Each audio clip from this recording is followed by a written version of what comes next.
You don't have a time problem. If you did, everyone working a full-time job would be stuck in the exact same place. But they're not. Some people are building businesses, getting in shape, traveling, and still showing up every day to work. So what's the difference? It's not more time, it's how their time is structured.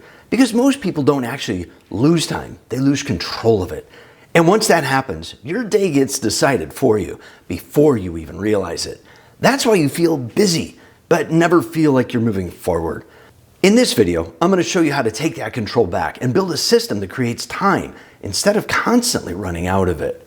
Here's what this usually looks like. You wake up, go to work, handle what's in front of you, maybe squeeze in a workout, eat, relax, go to sleep, and repeat. Nothing is broken, but nothing is advancing either. And over time, that's where the pressure builds because you know you want more, but your current structure can't support anything beyond maintenance. Most people look at this and think, I just need more time. But more time doesn't fix this because if you had more time with the same structure, you'd get more of the same results.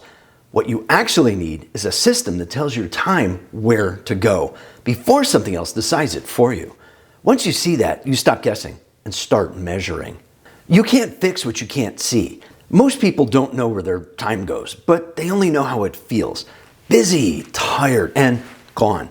So here's the simplest way to fix that. For 1 week, track it. At the end of each day, write it down.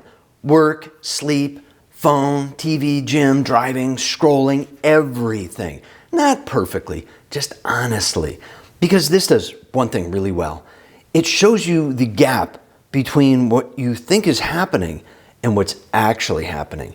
For example, you say, I don't have time, but the audit of your time shows 2 hours a night unaccounted for. Now the problem changes. It's no longer a time issue, it's a decision issue. Now that you can see your time, the real question is, what's it actually building? This is where people stall out because even when they find time, they don't know where to direct it. So it gets scattered, and scattered time doesn't produce results. Trying to do everything is what keeps you from doing anything well. So instead, narrow it down. Pick 1 or 2 outcomes that actually matter right now. Not 10 goals, not vague improvements, something clear. Build a YouTube channel, improve your health, start a business. Because time alone doesn't create progress. Directed time does. 2 hours spread across 5 things. Nothing happens. 2 hours focused on one thing, that's where movement starts. Once that's clear, you can finally make a decision most people avoid. What needs to go? Go back to your time audit. Everything you do fits into one of 3 categories. What moves you forward, what holds you in place, what pulls you backward. Most people only remove the obvious negatives, but that's not where the real problem is. The real problem is the middle.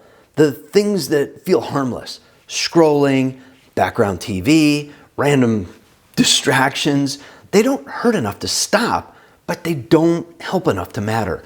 And that's exactly where your progress disappears. So instead of just cutting them, replace them. If you remove an hour, you need to redirect that hour. Otherwise, it fills back in. That's how time changes, not by saving it, but by turning it into something that moves your life forward. So now that your time is cleaner, you need to decide where it goes first. Most people build their day around what they have to do, and that usually comes down to one mistake. They delay the important work. They push it later into the day when energy is lower and resistance is higher to get it done. So it doesn't happen, or it gets rushed, or it gets skipped. Instead, flip it.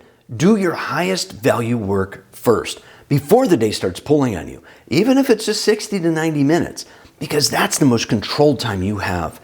Fewer interruptions, more clarity, more consistency. You're not reacting to the day anymore. You're setting it. Once your days are structured, your week starts to matter more. And this is where the weekends come in, because most people use weekends to escape. But if every weekend is an escape, nothing actually changes. On the other side, if you try to grind through the entire weekend, you burn out. So the goal isn't more work, it's better use. Use your weekends to invest in your life. That includes progress, recovery, relationships, energy. For example, instead of losing the entire weekend, you create a few focus blocks for progress, an intentional time to reset.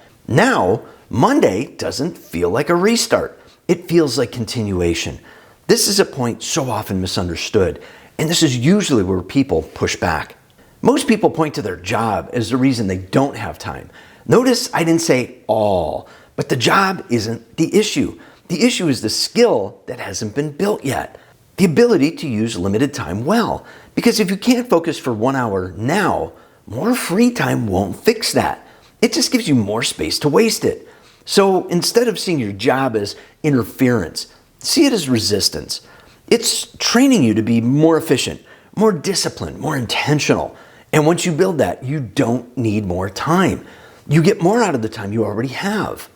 When this system is in place, the results start matching the effort you're putting in. You're not guessing anymore. You're not reacting all day. Your time has direction. Your effort has purpose.